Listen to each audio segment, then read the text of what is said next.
കർക്കിടകം 1 രാമായണ മാസത്തോടനുബന്ധിച്ച് പാലക്കാട് കണ്ണാടി ശ്രീ ശങ്കരപുരം ശ്രീ ഭദ്രകാളി നാഗരാജ നാഗയക്ഷി ക്ഷേത്രത്തിൽ ഭഗവതി പാട്ട് മഹോത്സവം നടത്തി. തൃപ്പാളൂർ കൃഷ്ണദാസിന്റെ നേതൃത്വത്തിലായിരുന്നു ഭഗവതി പാട്ട്. ഈ മാസം 25-ന് ക്ഷേത്രത്തിൽ ശ്രീമദ് രാമായണ സപ്താഹ യജ്ഞത്തിനും തുടക്കമാകും.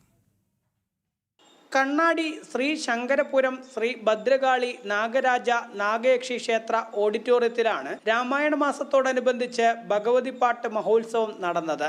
ആചാര്യൻ തൃപ്പാളൂർ കൃഷ്ണദാസും സംഘവും ഭഗവതിപ്പാട്ട് അവതരിപ്പിച്ചു.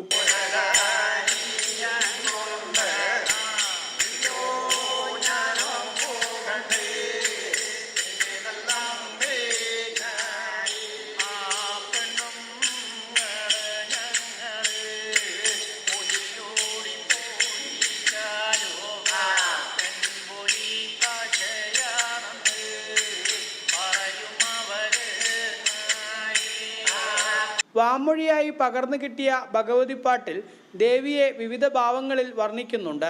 ഈ മാസം 25 മുതൽ ക്ഷേത്രത്തിൽ ശ്രീമദ് രാമായണ സപ്താഹ യജ്ഞവും തോൽപ്പാവക്കൂത്തും ഉണ്ടായിരിക്കുമെന്ന് ക്ഷേത്ര കമ്മിറ്റി അറിയിച്ചു. ഇന്ന് കർക്കിടക മാസം 1-ാം തീയതി, അപ്പോൾ അതിനോടനുബന്ധിച്ച് ഇന്ന് ഈ ക്ഷേത്രത്തിൽ ഭഗവതിപ്പാട്ട് നടക്കുന്നുണ്ട്. അതിനുശേഷം ജൂലൈ 25 മുതൽ ഓഗസ്റ്റ് 1 വരെ ശ്രീമദ് രാമായണ സപ്താഹ യജ്ഞം നടക്കുന്നുണ്ട്. അതിന് ഉദിച്ചൈതന്നെയാണ് ക്ഷേത്രത്തിലെത്തുന്നത്. അദ്ദേഹത്തിൻ്റെ രാമായണ സപ്താഹ യജ്ഞം 7 ദിവസം ഉണ്ടായിരിക്കും. അതിനോടനുബന്ധിച്ച് തോൽപ്പാവക്കൂത്ത് വൈകുന്നേരത്ത്. ഭഗവതിപ്പാട്ട് മഹോത്സവത്തിൽ നിരവധി വിശ്വാസികളാണ് പങ്കെടുത്തത്. ജനം, പാലക്കാട്.